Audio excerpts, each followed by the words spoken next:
আজকের আলোচনার কেন্দ্রে তাহলে পশ্চিমবঙ্গ। আমাদের হাতে এর ওপর একটা সংক্ষিপ্ত বিবরণী আছে, নাম পশ্চিমবঙ্গ এক ঝলকে। তো এই বিবরণী থেকে আমরা ভারতের পূর্বাঞ্চলের এই গুরুত্বপূর্ণ রাজ্যটা সম্পর্কে কিছু জরুরি বিষয় বোঝার চেষ্টা করব। ঠিক। প্রথমেই যেটা চোখে পড়ে সেটা হলো কলকাতা। একসময় ব্রিটিশ ভারতের রাজধানী ছিল। এই ঐতিহাসিক ব্যাপারটা কিন্তু আজকের আলোচনায় একটা অন্য মাত্রা আনছে, তাই না? অবশ্যই অবশ্যই। দেখুন, এই বিবরণীটা কিন্তু বেশ কয়েকটা জরুরি দিকে আলো ফেলেছে।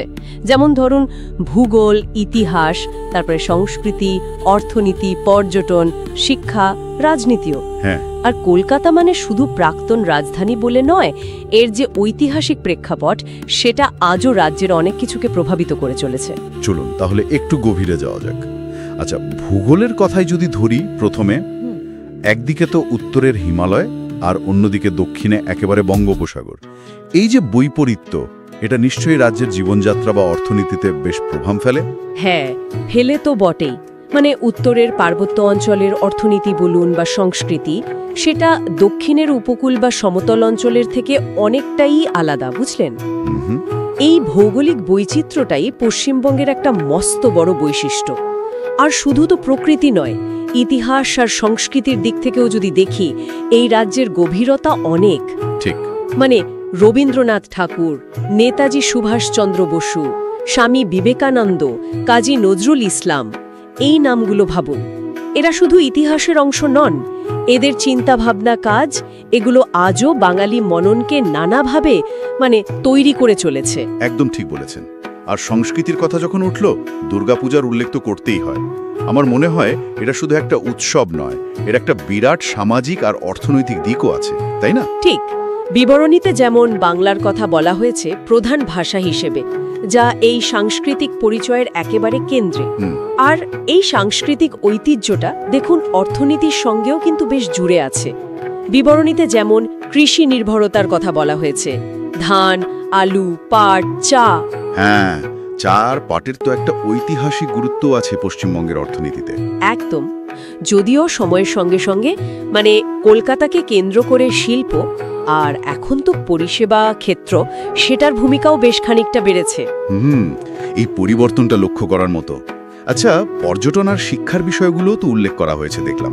সুন্দরবনকে যেমন বিশ্ব ঐতিহ্যবাহী স্থান বলা হয়েছে, এর কারণ কি শুধুই বাঘ নাকি আরো কিছু? না, দেখুন, বাঘ তো অবশ্যই একটা বড় আকর্ষণ, কিন্তু সুন্দরবন আসলে বিশ্বের বৃহত্তম ম্যানগ্রোভ অরণ্য। ও আচ্ছা। এর যে জীববৈচিত্র্য সেটাই অসাধারণ, আর সেটাই একে বিশ্বমঞ্চে এই স্বীকৃতি এনে দিয়েছে।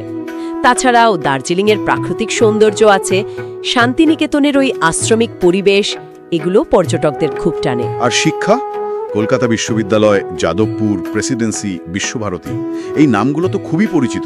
হ্যাঁ, এদের একটা দীর্ঘ ঐতিহ্য আছে। এদের অবদান শুধু পশ্চিমবঙ্গে নয়, ভারতের গণ্ডি ছাড়িয়েও। এই ঐতিহ্যবাহী প্রতিষ্ঠানগুলো কি আজও সেই আগের মতোই প্রাসঙ্গিক?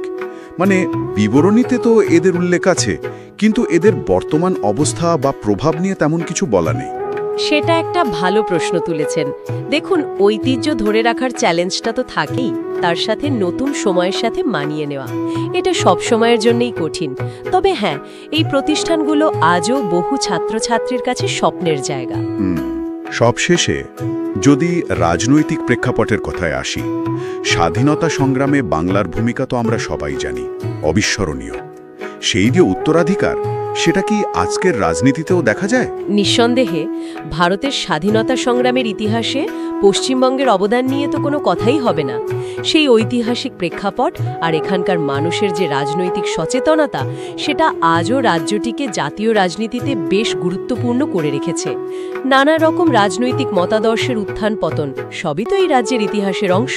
তার মানে এই সংক্ষিপ্ত বিবরণীটা থেকে একটা বেশ বহুমাত্রিক রাজ্যের ছবি উঠে আসছে, যার ভূগোল বৈচিত্র্যময়, ইতিহাস বেশ সমৃদ্ধ, সংস্কৃতি ভীষণ জীবন্ত, অর্থনীতিতে কৃষি আর শিল্পের মিশ্রণ, আবার পর্যটনও আকর্ষণীয়, আর শিক্ষা বা রাজনীতির ক্ষেত্রেও এর গুরুত্ব অপরিসীম। একেবারে এই সব কিছু মিলিয়েই পশ্চিমবঙ্গের আজকের পরিচিতি। ভারতের পূর্বাঞ্চলে এর যে অবস্থান আর ঐতিহাসিক প্রেক্ষাপট, দুটোই একে একটা বিশেষ মাত্রা দিয়েছে। অল্প কথায় বললে পশ্চিমবঙ্গ আসলে শুধু একটা রাজ্য নয়, বলতে পারেন একটা ধারণা, যেখানে ঐতিহ্য আর আধুনিকতার একটা মেলবন্ধন ঘটেছে। যদিও তার মধ্যে অনেক টানাপড়েনও রয়েছে, অবশ্যই। সত্যি, এই আলোচনা থেকে রাজ্যটা সম্পর্কে একটা বেশ গভীর উপলব্ধি পাওয়া গেল। ধন্যবাদ।